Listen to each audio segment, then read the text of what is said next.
ઘણી મહેનત કરે, કાંઈ પણ ધંધો કરે સાથે જ કરે, પણ કોઈ એમ ન કહે કે આ બે મિત્રો હશે, એમ જ કે એક માના જીણા બે ભાઈ હશે.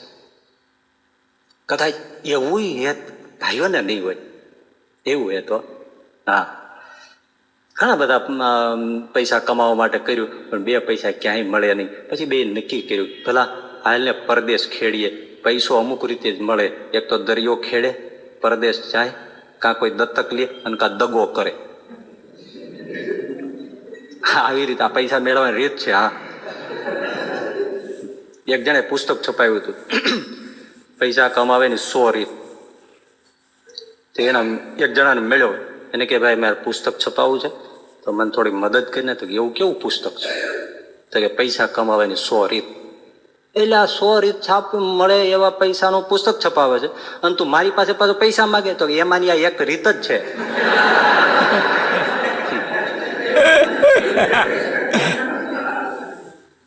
હવે એટલે કે હવે આપણે એમ કરો, પરદેશ જતા રહીએ. પરદેશ એટલે આ એક રાજ્યમાંથી બીજા રાજ્યમાં મોટા શહેરમાં વહી જાય, પરદેશ ગણાય છે. નીકળ્યા હાલ્યા જાય છો કે કાંઈક ધંધો, કાંઈક ઘણા નથી કહેતા ભાઈ ગામ બદલી નાખીને વળી પાંદડું નસીબથી આડું તો ખાઈ જાય, હાલ્યા જાય છે. રસ્તો છે, બે ભાઈઓ કાપે જાય છે રસ્તો. એમાં સામેથી એક સાધુ મળ્યો. સાધુ કે જોનારાવ, હા નમો નારાયણ. હા મહાત્માજી નમો. તમને ચેતવણી આપવી છે, હા આ બાજુ જાતા નહીં. તમારે આમ જવું છે ને? હા, એ રસ્તે જાતા નહીં. કેમ? ને એક ડાકણી બેઠી છે, લાલ લુગડું પહેરીને ડાકણી બેઠી છે. તમે એ બાજુ જાતા નહીં, બીજી બાજુ વયા જાવ. મહાત્મા કઈ નીકળી ગયા. હા બે કે આપણે તો મરદ છાટી, ભૂત જોયા નથી, હોય તો એમ ભૂતની અરે બાથો બતાવી એવા. અને ઓમે દુબળા હોય ને આવું થોડા હોય, મજૂરી કરીને થયા હોય તો લોઠાઈ બહુ હોય. હવે ડાકણ બાકણ શું છે, બથો બતાવીએ. હાલો, નથી પાછું વળવું. ડગલું ભર્યું કે ન હટવું, ન હટવું. નીકળ્યા. ઘણો પંથ કાપી નાખ્યો, કોઈ ડાકણ દેખાણી નહીં. એમ હાલ્યા જાય છે, ત્યાં રસ્તામાં એક પોટલું મળ્યું, અને પોટલું લાલ લુગડાનું. એટલે કે આ શું જંતર મંતર છે? લાલ લુગડા એટલે મહાત્માજી કહેતા કે ડાકણ નું કહેતા હતા, પણ આ તો લાલ લુગડામાં કઈ પોટલું છે. ઉપાડ્યું, ભારે વજન. ખોલ્યું, નગદ સોનાના સિક્કા. ઓહો, આવું મોટલું, 2 જણા થઈને ઊંચકાય એટલું.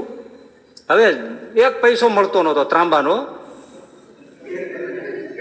અને એની જગ્યાએ સોનાના સિક્કાનું 2 જણાથી ઉપડે ને એવડું પોટલું મળ્યું.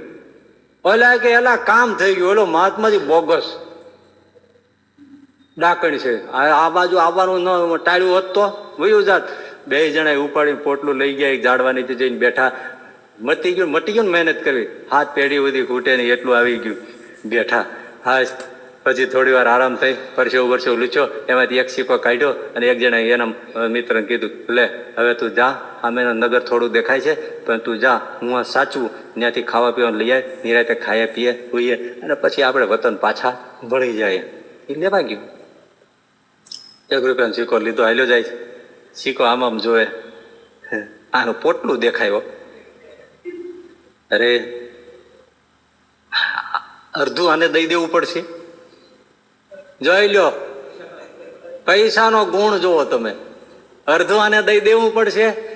હા, ભોજન લીધું તું ખરું, હળાહળ જીયાળ ફેરવી દીધું. ત્યાં જાય ને ખાય એટલે ઉકલી જાય ને બધો પૈસો મારો.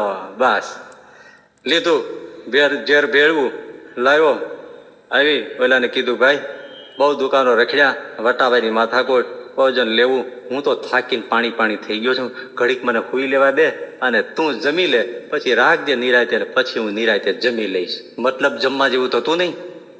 અને પોતે જમી લીધું છે, કઈ થોડું ઘણું ખાય નહીં તો કઈ ઓલાને ખબર નથી. સુઈ ગયો. સારું, સુઈ જા. પણ આ નક્કી ફરી ગયો હતો, પોટલા પાસે બેઠો હતો. ઓલો તો 1 રૂપિયાના સિક્કા હાથમાં લઈને ગયો હતો. એને તો બોલો હમણાં આવશે, એને અડધું આપી દેવાનું નક્કી કરીને આવો મોટો પથ્થરો ગોતી રાખ્યો હતો. બેસે આવી માથામાં નાખીને ખેલ ખતમ. ઓલો તો સુઈ જ ગયો. પથ્થરો લીધો, ઉપાડી નાખ્યો. ત્યાં જ્યાં નાળિયેર ફૂટે ને બસ ફૂટી ગયું, મરી ગયું. પોટલું પોતાનું થઈ ગયું ને, ભૂખ્યો તો હતો, લાડવા જેમાં કહેવાની જરૂર ખરી શું થયું? પોટલું હજી ત્યાં પડ્યું છે, જોતું હોય તો એડ્રેસ આપો.